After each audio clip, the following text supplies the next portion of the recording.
Hey, welcome back to my channel, Duct Tape Mechanic. And in this video, I'm going to show you how to fix a GE Profile top load washing machine that is not starting.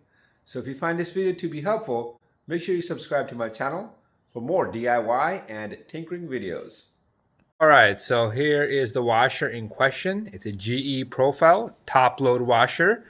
This video is going to be applicable to any sort of GE Profile top loader. Doesn't really matter what the model number is, but if you are curious, that's that one right there. They usually always start with PTW. So basically, when you go ahead and hit the start cycle, nothing happens and it gives you this error. Basically, it just says lid. And so I'm going to show you how to fix that so you can get your machine up and running quickly. All right, so the tools required for this job are really basic. You'll need a putty knife and a 1/4-inch nut driver. In this case, I'm just going to use my impact driver because if I use a manual nut driver, I'm going to have arthritis fixing these machines. First thing we want to do, unplug the washer. Then we're going to come to the back of the washing machine. And you're going to see that there's 2 1/4-inch screws back here. There's one right there, and the other one is on the other side right there. And so we'll be undoing those long 1/4-inch screws.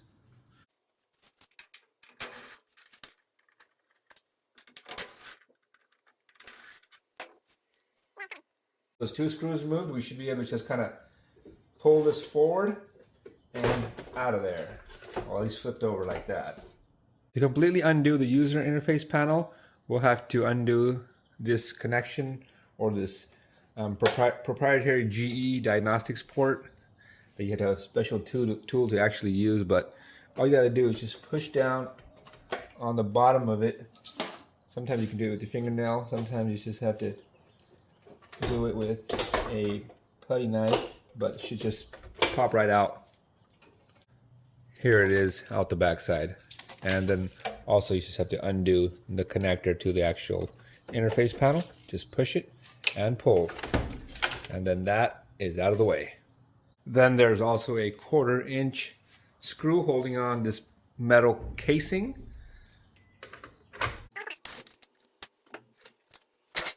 So after that has been removed, we can go ahead and unplug the switch to the lid lock mechanism. And that's what's most likely causing this issue. Or I should say that's what causes this issue most of the time. And so the switch for the lid lock is right here. So it's 3 wires, white, red, and blue. And you can kind of trace it because it's coming from underneath the chassis through the port right here and onto the control board. So we're just going to unplug it right there and then kind of funnel it down right here. Just gonna push these tabs to kind of send it down inside like so. Now it's all free. You can just finish just stuffing it down there, so when we pull it from the other side it'll be easier.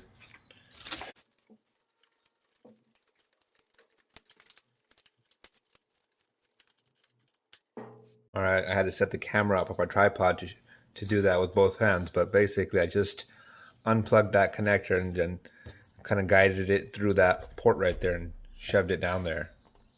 That connector down there, we're going to go ahead and undo these 1/4-inch screws. So there's one right there and one right there.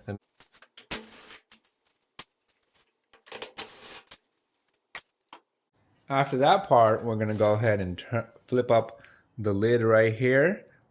And we're going to get a putty knife and we're going to pop up this cover right here. Now, the first time you do it, it may be a little bit hard to do it. Just work the knife around the edges gently and it'll pop up.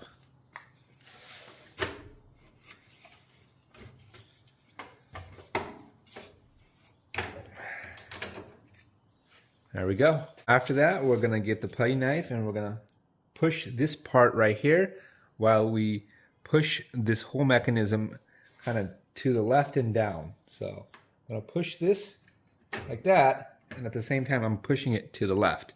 So I'll just demonstrate that again real quick. So I'm just pushing it down and we're going to push it out that way. So that is out of there. After that, I do highly recommend closing the lid right there and then taping the lid to the top right here with some duct tape or the tape of your preference, because when we lift this whole mechanism up, you don't want that thing slamming back and breaking this nice glass lid.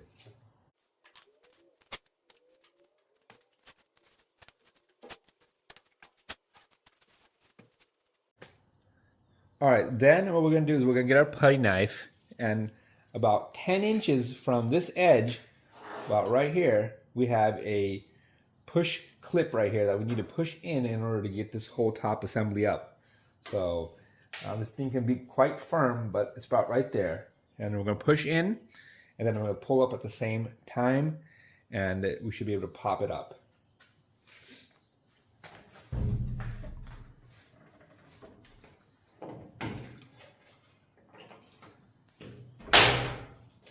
That's one side popped up, and there's also one on the other side.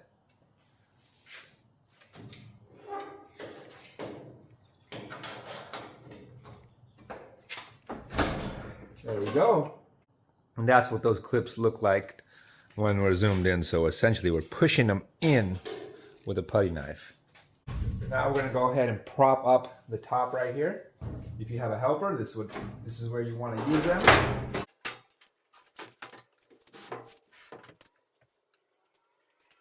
So I got the top resting on the wall. It's actually resting on my welding helmet. But anyways, now we can just undo the little clips that hold the wiring harness for the lid lock mechanism. So as you can see, there's one right there, and there should be another one right there, and then the last one right there. All you got to do is just stick the putty knife in there and then just turn it like that, and it'll open that one up, and our lid lock mechanism will be free.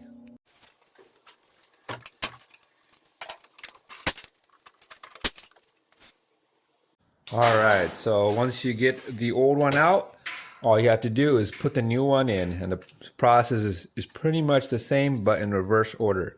Now, I will be linking this part right here in this video, so it should pop up around now in the video. So all you have to do is click on that pop-up, and you can purchase it, and it should also be linked in the description if you want to do it that way.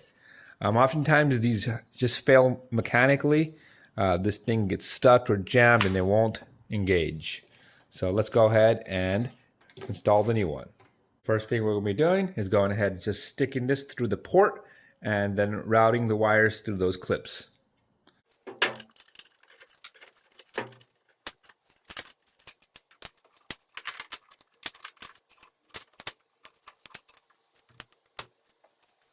Alright, so once the connector's through the port and the wiring harness has been clipped on, we can leave this kind of dangling, and we're going to go ahead and put the top back down.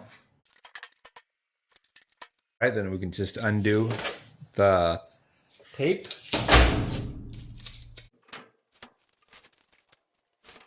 It's important not to go ahead and push those clips in yet, because it allows us a little bit of play to pick this thing up and move it around just in case if we need to move something. So then we can just gently grab this lid lock mechanism and put it through the bottom right here.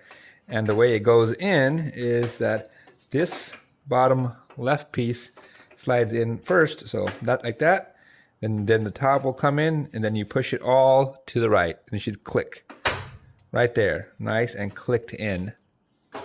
Then we can line up the top right there and push that in as well. Don't forget this piece. Then we can go ahead and put these two screws back.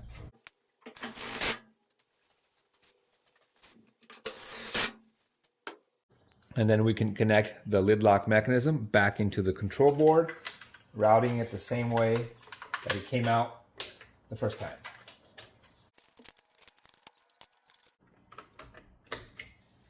And we can grab our interface panel right here and plug it into the connector.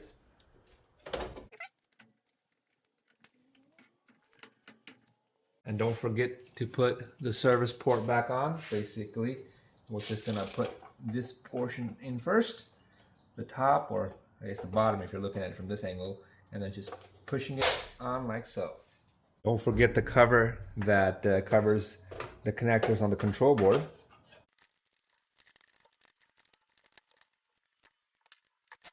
Go ahead and put the control panel into position. So it's got these little prongs right here that go into the slots, and it should just fall into place. And then there's just 2 screws in the back that you need to tighten up. Alright, so that is it. That is how you fix a GE Profile washing machine that is not starting. So as you saw, it's about a 30-minute fix, and it requires mostly only 2 tools, so it can easily be done by yourself. So if you found this video to be helpful, make sure you hit the thumbs up sign.